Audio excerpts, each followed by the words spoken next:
Hello friends, मैं आज आपको नाग पंचमी के बारे में बताने जा रही हूँ। आपको नाग पंचमी के बारे में बताने से पहले प्लीज़ मैं आपसे प्रार्थना करती हूँ कि मेरा चैनल सब्सक्राइब करें और मेरी वीडियो को लाइक करें। तो मैं आज आपको नाग पंचमी के बारे में बताती हूँ।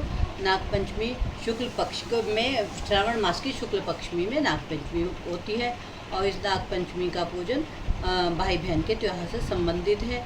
तो इसको गरुड़ पुराण के अनुसार घर के दोनों तरफ नागों की प्रतिमा बनाकर उसकी पूजा की जाती है और इस तरह से नाग पंचमी का करते हैं। और ये लोग सब जानते हैं वर्षा ऋतु में ज़मीन के नीचे पानी भरने से सांप वगैरह बिच्छू जो ज़मीन के नीचे वाले कीड़े हैं सब ऊपर आ जाते हैं, उनको बाहर शरण लेनी पड़ती है क्योंकि उनके बिलों में पानी भर जाता है। और ये इस तरह से नागों की उस समय पूजा की जाती है। दक्षिण भारत में तो इस संतान प्राप्ति के लिए भी इसकी पूजा की जाती है। और गौरी पूजन के प्रसंग के में हिंदू महिलाओं को बांझपन को दूर करने के लिए भी नागों की पूजा की जाती है। नागपुरी सर्वदा पानी के नीचे होती है। कश्मीर के बहुत से चश्मे और स्रोतों को नागों के नाम से जानते हैं, जैसे अनंतनाग, भैरवनाग इत्यादि। पंचमी तिथि नागों की तिथि होती है और इसलिए इस दिन इस नाग पंचमी की पूजा की जाती है। और अब इसकी एक कहानी है जो कि मैं कहानी आपको बताऊंगी। और कहानी सुनने से पहले मैं आपसे प्रार्थना करूंगी मेरे चैनल को सब्सक्राइब करें। तो मैं बताती हूँ। एक बार ये प्राचीन दंत कथा है जिसमें एक ब्राह्मण के 7 पुत्र वधुएं थी। श्रावण मास लगते ही 6 पुत्र वधुएं अपने घर चली जाती, परंतु 7वीं अभागी नहीं जा सकती थी क्योंकि उसको कोई बुलाने वाला यानी कि उसका भाई नहीं था।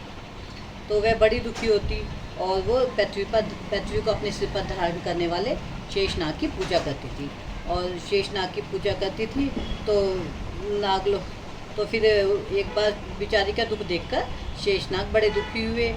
तो दीन वाणी को सुनकर शेषनाग ने वैद्य ब्राह्मण का रूप धारण किया और उसको अपने साथ लिवा ले गए।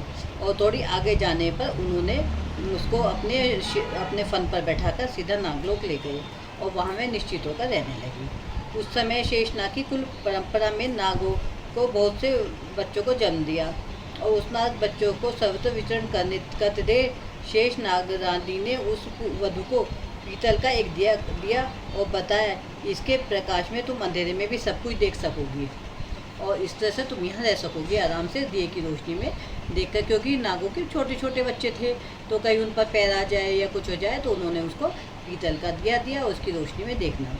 एक दिन अचानक क्या हुआ, उसके हाथों से वो दिया नीचे छूट गया और वहाँ टहल रहे एक नाग के बच्चे पर गिर गया।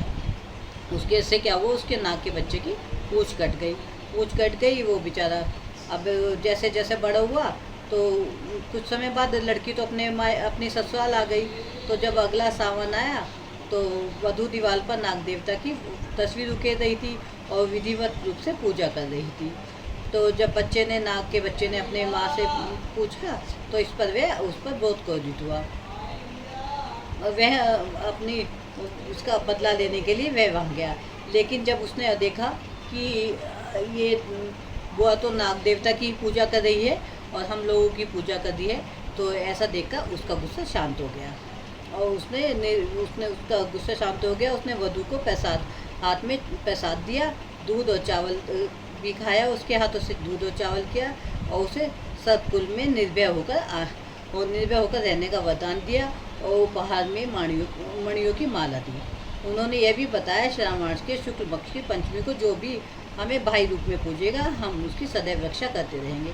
जब से ही ये नाग पंचमी की परंपरा चलती है और इस दिन जो भी स्त्रियाँ नाग पंचमी पूजा करती हैं, नाग को अपने भाई के रूप में पूजती है, उसकी नाग देवता हमेशा रक्षा करते हैं और उसको यहाँ नाग देवता का डर नहीं रहता। बोलो नाग पंचमी महाराज की जय।